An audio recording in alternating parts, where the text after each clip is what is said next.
Hi everyone, welcome to my channel. ತಮ್ಮೆಲ್ಲರಿಗೂ ನಮ್ಮ ಚಾನಲ್ಗೆ ಸ್ವಾಗತ ಕೋರುತ್ತಾ ಇವತ್ತಿನ ವಿಡಿಯೋದಲ್ಲಿ ತಮ್ಮೊಂದಿಗೆ ವಿವಿಧ ಮೊರಾರ್ಜಿ ವಸತಿ ಶಾಲೆಗಳ 2026ನೇ ಸಾಲಿನ ಪ್ರವೇಶ ಪರೀಕ್ಷೆ ಹಾಗೂ ಆದರ್ಶ ವಿದ್ಯಾಲಯದ ಪ್ರವೇಶ ಪರೀಕ್ಷೆಗಾಗಿ ವಿಜ್ಞಾನ ವಿಷಯದ ಮಾದರಿ ಪ್ರಶ್ನೆ ಪತ್ರಿಕೆಯನ್ನು ವಿಶ್ಲೇಷಣೆ ಮಾಡ್ತಾ ಇದ್ದೀನಿ ಮತ್ತು ಇದರೊಂದಿಗೆ ಸಮಾಜ ವಿಜ್ಞಾನ ವಿಷಯದ ಪ್ರಶ್ನೆ ಪತ್ರಿಕೆಯನ್ನು ಕೂಡ ತಮ್ಮೊಂದಿಗೆ ಹಂಚಿಕೊಳ್ತಾ ಇದ್ದೀನಿ. ಇಲ್ಲಿ ನೋಡ್ಬೋದು, ಮೊದಲನೆಯದಾಗಿ ಇಲ್ಲಿ ಕೆಳಗಿನವುಗಳಲ್ಲಿ ಯಾವುದು ನೈಸರ್ಗಿಕ ಸೃಷ್ಟಿ ಅಂತಿದೆ. ಮಾವಿನ ಮರ, ಮೊಬೈಲ್, ಇಟ್ಟಿಗೆ, ಪಾದರಕ್ಷೆ ಅಂತಿದೆಯಲ್ಲ, ಇದು ಮಾವಿನ ಮರ. ಇದು ಒಂದು ನೈಸರ್ಗಿಕ ಸೃಷ್ಟಿ ಆಗಿದೆ. ಉತ್ತಮ ಆರೋಗ್ಯಕ್ಕೆ ಯಾವುದು ಅವಶ್ಯಕ? ಸೈಕ್ಲಿಂಗ್, ಈಜುವುದು, ಯೋಗಾಭ್ಯಾಸ, ಈ ಎಲ್ಲವೂ. ಸೊ ಇಲ್ಲಿ ಈ ಎಲ್ಲವೂ ಆಗುತ್ತದೆ. ಸಾಮಾನ್ಯ ವಾಯುವಿನಲ್ಲಿ ಕಾರ್ಬನ್ ಡೈಆಕ್ಸೈಡ್ ಪ್ರಮಾಣ ಎಷ್ಟಿರುತ್ತದೆ?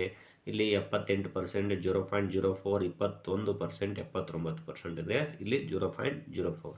ನೀರನ್ನು ಮೊದಲು ಆವಿಯಾಗಿಸಿ ನಂತರ ಅದನ್ನು ಸಾಂದ್ರೀಕರಿಸಿ ಶುದ್ಧ ನೀರು ಪಡೆಯುವ ವಿಧಾನ. ಕ್ಲೋರಿನೇಷನ್, ಬಟ್ಟಿಳಿಸುವಿಕೆ, ಸೋಸುವಿಕೆ, ನಿರ್ವಲೀಕರಣ ಅಂತಿದೆ. ಇಲ್ಲಿ ಕ್ಲೋರಿನೇಷನ್ ಆಗುತ್ತದೆ. ಕೆಳಗಿನ ಯಾವ ವಾಕ್ಯ ಸರಿ? ಸಿರಂಜಿನಲ್ಲಿರುವ ದ್ರವವು ತೇವಾಂಶದಿಂದಾಗಿ ಮೇಲಕ್ಕೆ ಬರುತ್ತದೆ. ನೀರು ನಮಗೆ ಗಾಳಿಗಿಂತಲೂ ಹೆಚ್ಚು ಅವಶ್ಯಕ. ಮೊಟ್ಟ ಮೊದಲ ಜೀವಿ ಉಗಮವಾಗಿದ್ದು ನೀರಿನಲ್ಲಿ. ಸಸ್ಯ ಮತ್ತು ಪ್ರಾಣಿಗಳ ದೇಹದಲ್ಲಿ 50% ನೀರಿದೆ ಅಂತಿದೆಯಲ್ಲ, ಇಲ್ಲಿ ಸಿ ಆಪ್ಷನ್ ಆಗುತ್ತದೆ. ಮೊಟ್ಟ ಮೊದಲ ಜೀವಿ ಉಗಮವಾಗಿದ್ದು ನೀರಿನಲ್ಲಿ. 66ನೇ ಪ್ರಶ್ನೆ, ಕೆಳಗಿನ ಯಾವ ಅಂಗವು ಆಹಾರವನ್ನು ಹೀರಿಕೊಳ್ಳುತ್ತದೆ? ಇಲ್ಲಿ ಸಣ್ಣ ಕರಳು, ಜಠರ, ಹೊಟ್ಟೆ, ದೊಡ್ಡ ಕರಳು ಅಂತಿದೆ. ಇಲ್ಲಿ ಆನ್ಸರ್ ಯಾವುದು ಅಂದರೆ ಸಣ್ಣ ಕರಳು ಆಗುತ್ತದೆ. ಕೆಳಗಿನ ಯಾವ ಪೆಟ್ಟಿಗೆಯಲ್ಲೂ ಟೊಮೆಟೊವನ್ನು ಹಾಕಬೇಕು? ಇಲ್ಲಿ ನೋಡಿ, ಅಕ್ಕಿ, ಗೋಧಿ, ಮಾವು, ಸಿಹಿ ಕುಂಬಳ, ಕ್ಯಾರೆಟ್, ಮೂಲಂಗಿ, ಆಲೂಗಡ್ಡೆ, ಸಿಹಿ ಗೆಣಸು ಅಂತಿದೆಯಲ್ಲ, ಇಲ್ಲಿ ಮಾವು ಮತ್ತು ಸಿಹಿ ಕುಂಬಳಕಾಯಿಯಲ್ಲಿ ಹಾಕಬೇಕು. ಅಂದರೆ ಇಲ್ಲಿ ಬಿ ಆಪ್ಷನ್ ಆಗುತ್ತದೆ. ಇನ್ನು ದ್ರವಗಳಿಗೆ ನಿರ್ದಿಷ್ಟ ಗಾತ್ರವಿದೆ, ಆದರೆ ನಿರ್ದಿಷ್ಟ ಆಕಾರವಿರುವುದಿಲ್ಲ. ನಿರ್ದಿಷ್ಟ ಆಕಾರ ಮತ್ತು ಗಾತ್ರವಿದೆ, ನಿರ್ದಿಷ್ಟ ಗಾತ್ರವಿದೆ, ನಿರ್ದಿಷ್ಟ ಆಕಾರವಿದೆ ಅಂತ ಹೇಳ್ತಾರೆ. ಇಲ್ಲಿ ದ್ರವಗಳಿಗೆ ನಿರ್ದಿಷ್ಟ ಗಾತ್ರವಿರುತ್ತದೆ. 2 ಅಥವಾ ಹೆಚ್ಚು ಧಾತುಗಳು ರಾಸಾಯನಿಕವಾಗಿ ಸಂಯೋಜನೆ ಹೊಂದಿದಾಗ ಉಂಟಾಗುವುದು ಯಾವುದು? ಧಾತು ಮಿಶ್ರಣ, ಸಂಯುಕ್ತ ವಸ್ತು, ನೀರು. ಇಲ್ಲಿ ಸಂಯುಕ್ತ ವಸ್ತು ಆಗುತ್ತದೆ. ಇನ್ನು ನಮಗೆ ಕೆಲಸ ಮಾಡಲು ಬೇಕಾಗುವ ಶಕ್ತಿ ಹೀಗೆ ದೊರಕುತ್ತೆ: ಅಭ್ಯಾಸದಿಂದ, ಯೋಜನೆಯಿಂದ, ಆಹಾರದಿಂದ. ಎಲ್ಲವೂ ಸರಿ. ಇಲ್ಲಿ ಆಹಾರದಿಂದ. ಸ್ನಾಯು ಶಕ್ತಿಯು ಉಷ್ಣ ಶಕ್ತಿಯಾಗಿ ಬದಲಾವಣೆಯಾಗುವ ಕ್ರಿಯೆ. ಅಡುಗೆ ಮಾಡುವುದು, ನೀರು ಹರಿಯುವುದು, ಓಡುವುದು, ಅಂಗೈಗಳನ್ನು ಉಜ್ಜುವುದು. ಇಲ್ಲಿ ಅಂಗೈಗಳನ್ನು ಉಜ್ಜುವುದು ಆಗುತ್ತದೆ. ಸೂರ್ಯನು ಒಂದು ನಕ್ಷತ್ರ, ಏಕೆಂದರೆ ಅದು ಸೌರವ್ಯೂಹದ ಕೇಂದ್ರದಲ್ಲಿದೆ, ಅದು ಹಾಲು ಹಾದಿಯಲ್ಲಿದೆ, ಅದು ಸ್ವಯಂ ಪ್ರಕಾಶಿತ ಆಕಾಶಕಾಯ, ಅದು ಭೂಮಿಗಿಂತಲೂ ದೊಡ್ಡದು. ಇದು ಸಿ ಆಗುತ್ತದೆ, ಅದು ಸ್ವಯಂ ಪ್ರಕಾಶಿತ ಆಕಾಶಕಾಯ. ಇನ್ನು 73ನೇ ಪ್ರಶ್ನೆ, ಸರಿ ಇರದ ಜೋಡಿಯನ್ನು ಆಯ್ಕೆ ಮಾಡಿ. ಶುಕ್ರ ಬೆಳಗಿನ ಅಥವಾ ಸಾಯಂಕಾಲ ನಕ್ಷತ್ರವೆಂದು ಕರೆಯಲಾಗಿದೆ. ಶನಿ ಅದರ ಉಂಗುರಗಳು ಮಂಜುಗಡ್ಡೆ ಶಿಲೆಯ ಧೂಳಿನಿಂದ ಆವೃತವಾಗಿದೆ. ಗುರು ಅತಿ ದೊಡ್ಡದು ಮತ್ತು ಅತ್ಯಂತ ವೇಗವಾಗಿ ಭ್ರಮಿಸುವ ಗ್ರಹ. ಬುಧ ಅತ್ಯಂತ ಬಿಸಿಯಾದ ಗ್ರಹ. ಇಲ್ಲಿ ಸರಿ ಇರದ ಜೋಡಿ ಅಂತ ಹೇಳಿದರೆ ಇಲ್ಲಿ ಡಿ ಆಪ್ಷನ್ ಆಗುತ್ತದೆ. ಇನ್ನು ನೆಕ್ಸ್ಟ್ ಪ್ರಶ್ನೆ ನೋಡ್ಬೋದು, ಅಮೀಬಾ ಒಂದು ಇದಕ್ಕೆ ಉದಾಹರಣೆಯಾಗಿದೆ. ಬಹುಕೋಶ ಜೀವಿಗಳು, ಏಕಕೋಶ ಜೀವಿಗಳು, ಭೂವಾಸಿಗಳು, ಜಲವಾಸಿಗಳು. ಇಲ್ಲಿ ಅಮೀಬಾ ಅನ್ನುವುದು ಒಂದು ಏಕಕೋಶ ಜೀವಿ ಆಗಿದೆ. ಸೊ ಇಲ್ಲಿ ಬಿ ಆಗುತ್ತದೆ. ರೇಬಿಸ್ ರೋಗವು ಇದು ಯಾವುದರಿಂದ ಬರುತ್ತದೆ? ಹಾವು ಕಚ್ಚುವಿಕೆ, ಮಂಗ ಕಚ್ಚುವಿಕೆ, ನಾಯಿ ಕಚ್ಚುವಿಕೆ, ಜೇನುನೊಣ ಕಚ್ಚುವಿಕೆ. ರೇಬಿಸ್ ರೋಗವು ನಾಯಿ ಕಚ್ಚುವಿಕೆಯಿಂದ ಬರುತ್ತದೆ, ಸಿ ಆಗುತ್ತದೆ. ಕೃಷಿ ತ್ಯಾಜ್ಯಗಳು, ಸಸ್ಯದ ಅವಶೇಷಗಳು ಮತ್ತು ಪ್ರಾಣಿಗಳ ಸಗಣಿಯನ್ನು ವಾಯುವಿನ ಸಂಪರ್ಕವಿಲ್ಲದೆ ಕೊಳಾಯಿಸಿ ಉಂಟಾಗುವ ಅನಿಲವನ್ನು ಹೀಗೆನ್ನುತ್ತಾರೆ: ರಾಸಾಯನಿಕ ಅನಿಲ, ಇಂಧನ ಅನಿಲ, ಸೌರ ಅನಿಲ, ಜೈವಿಕ ಅನಿಲ. ಇಲ್ಲಿ ಆನ್ಸರ್ ಯಾವುದು ಅಂದರೆ ಇಲ್ಲಿ ಡಿ ಜೈವಿಕ ಅನಿಲ ಆಗುತ್ತದೆ. ಇನ್ನು 77ನೇ ಪ್ರಶ್ನೆ, ಈ ಗ್ರಹವು ಸಹಸ್ರಾರು ಉಂಗುರಗಳನ್ನು ಹೊಂದಿದೆ. ಬುಧ, ಶುಕ್ರ, ಗುರು, ಶನಿ. ಇಲ್ಲಿ ಆನ್ಸರ್ ಯಾವುದು ಅಂದರೆ ಶನಿ ಗ್ರಹ ಆಗಿದೆ, ಡಿ ಆಪ್ಷನ್. ಸಾಂದ್ರತೆ ಅಂತಾರಾಷ್ಟ್ರೀಯ ಏಕಮಾನ. ಇಲ್ಲಿ km/h, km/m3, square metre kilometre, square kilometre ಹಾಗೂ ಇಲ್ಲಿ GM/cm³ ಅಂತಿದೆ. ಇಲ್ಲಿ kg/m3 ಆಗುತ್ತದೆ. ಇನ್ನು 79ನೇ ಪ್ರಶ್ನೆ, ನೀರಿನ ಅಂಶ ಇರುವ ಆಹಾರ ಶೇಂಗಾ, ಕುಂಬಳಕಾಯಿ, ಎಳ್ಳು, ಹಲಸಂದೆ ಅಂತಿದೆ. ಇಲ್ಲಿ ಕುಂಬಳಕಾಯಿ ಆಗಿದೆ, ಬಿ ಆಪ್ಷನ್. ಕಲುಷಿತ ನೀರಿನ ಸೇವನೆಯಿಂದ ಬರುವ ರೋಗ. ಕ್ಯಾನ್ಸರ್, ಕಾಲರಾ, H1N1, ಡೆಂಗ್ಯೂ ಅಂತಿದೆ. ಇಲ್ಲಿ ಕಾಲರಾ ರೋಗವು ಕಲುಷಿತ ನೀರಿನ ಸೇವನೆಯಿಂದ ಬರುತ್ತದೆ.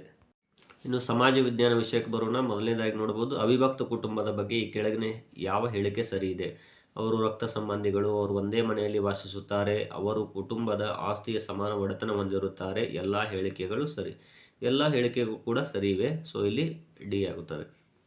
ಸಮುದಾಯಕ್ಕೆ ಯಾವುದು ಉದಾಹರಣೆ? ಜಾತ್ರೆಯಲ್ಲಿ ಸೇರಿರುವ ಜನ, ಮದುವೆಯಲ್ಲಿ ಸೇರಿರುವ ಕುಟುಂಬಗಳು, ಜೇನುಹುಳಗಳು ಹಾಗೂ ಇಲ್ಲಿ ಮೇಲಿನ ಎಲ್ಲವೂ ಅಂತಿದೆ. ಇದು ಎಲ್ಲವೂ ಕೂಡ ಆಗುತ್ತದೆ.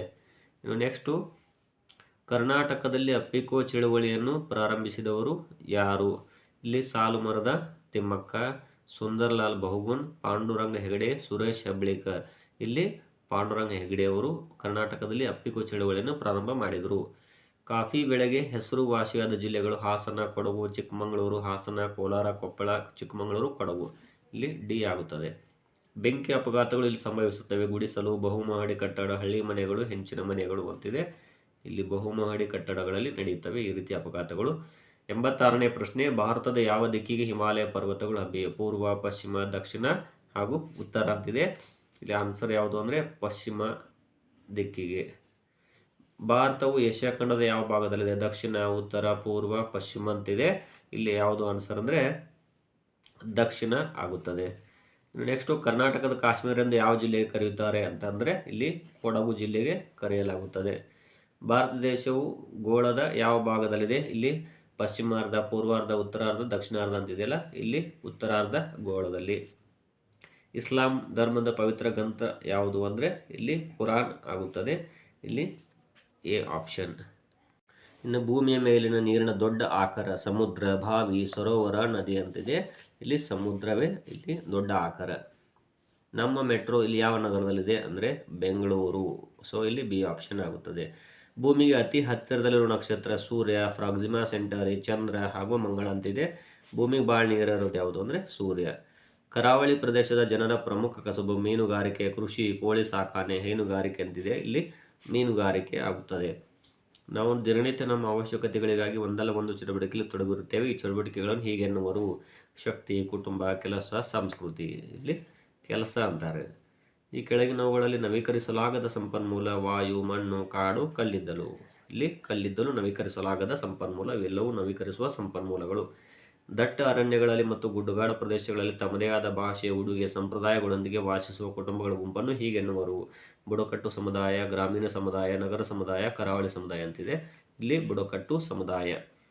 ಭಾರತಕ್ಕೆ ಸ್ವಾತಂತ್ರ್ಯ ದೊರೆತ ವರ್ಷ? ಇಲ್ಲಿ ಯಾವ್ದು ನೋಡ್ತಾ ಹೋಗಿ 15ನೇ ಆಗಸ್ಟ್ 1947. So C option.